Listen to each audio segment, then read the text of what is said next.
नमस्कार दोस्तों, लोकसभा चुनाव से ठीक पहले सुप्रीम कोर्ट की संवैधानिक बेंच ने चुनावी बांड को असंवैधानिक बताते हुए रद्द कर दिया था और अब एक बार यह मामला फिर से सुर्खियों में है। सुप्रीम कोर्ट चुनावी बांड से जुड़ी याचिका पर सुनवाई के लिए तैयार हो गया है। गैर सरकारी संगठन कॉमन कॉज और centre for public interest litigation यानी CPIL की तरफ से याचिका लगाई गई है, जिसमें चुनावी चंदे के मामले की जांच SIT से कराने की मांग की गई है। 22 जुलाई को CJI की बेंच इस पर सुनवाई करेगी। इस रिपोर्ट में हम इलेक्टोरल बॉन्ड से जुड़े मामले को विस्तार से जानेंगे, लेकिन उससे पहले आप अगर हमारे चैनल पर नए हैं तो चैनल को सब्सक्राइब कीजिए और बेल आइकन दबाकर वीडियो को शेयर कीजिए। दरअसल भारत में इलेक्टोरल बॉन्ड योजना साल 2017 में सामने आई थी, जिसे जनवरी 2018 में कानूनी रूप से लागू कर दिया गया था। इसके तहत भारतीय स्टेट बैंक यानी कि SBI को राजनीतिक दलों को पैसा देने के लिए बॉन्ड जारी करने का अधिकार मिला था।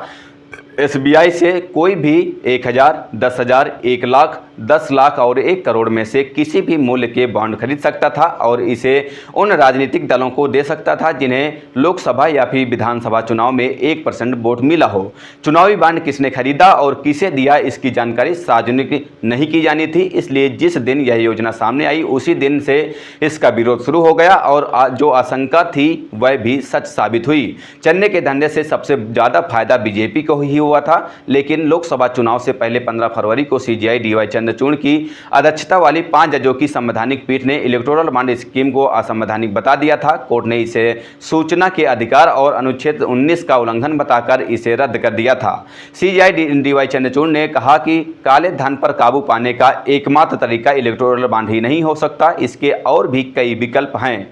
कोर्ट ने SBI को चुनावी बॉन्ड की पूरी जानकारी चुनाव आयोग के साथ साझा करने को कहा और आयोग से इसे अपनी वेबसाइट पर अपलोड करने के निर्देश दिए थे। और जब यह जानकारी चुनाव आयोग की वेबसाइट पर आई तो फिर कई बड़े खुलासे हुए और इन्हीं खुलासों की जांच के लिए कॉमन कॉज और centre for public interest litigation यानी CPIL की तरफ से एक याचिका सुप्रीम कोर्ट में लगाई गई। याचिकाकर्ताओं की तरफ से सुप्रीम कोर्ट में वकील प्रशांत भूषण पेश हुए तो एक याचिका RTI कार्यकर्ता सुदीप तमनकर की शुक्रवार को सूचीबद्ध की गई थी।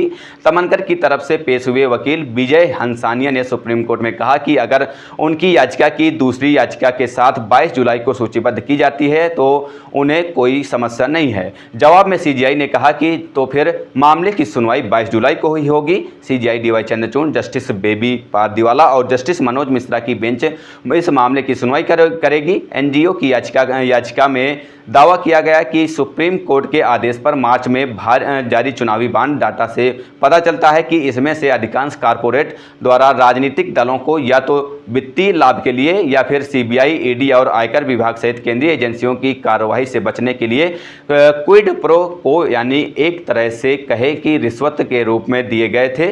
चुनावी बॉन्ड के खेल के चलते कुछ मामलों में यह देखा गया था कि केंद्र या राज्यों में सत्ता में मौजूद राजनीतिक दलों ने सार्वजनिक हित और सरकारी खजाने की कीमत पर निजी कारपोरेट को लाभ पहुंचाने के लिए नीतियों और कानूनों में संशोधन किया है। याचिका में कहा गया कि कम से कम 20 कंपनियां, जिसमें से कुछ नई गठित हुई हैं, उन्होंने अपनी स्थापना के 3 वर्षों के भीतर राजनीतिक दलों को 100 करोड़ रुपए से अधिक का चंदा दिया, जो कि कंपनी अधिनियम की धारा 182A के तहत गैर कानूनी है। याचिका में यह भी बताया गया कि किस प्रकार घाटे में चल रही या फिर फर्जी कंपनियों ने कथित रूप से चुनावी बॉन्ड के जरिए चंदा लिया है, जो संभवतः मनी लॉन्ड्रिंग और राजनीतिक संस्थाओं विशेषकर सत्ता में बैठे लोगों से अनुचित लाभ प्राप्त करने का एक तरीका है। इसके अलावा याचिका में केंद्रीय जांच एजेंसियों CBI, ED और इनकम टैक्स पर इन भ्रष्ट सौदों में मिली भगत का आरोप भी लगाया गया है।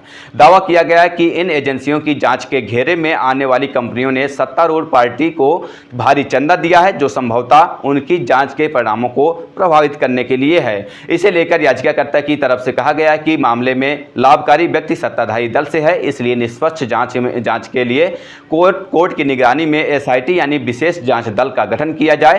अब सुप्रीम कोर्ट इस मामले की 22 जुलाई को सुनवाई करेगा।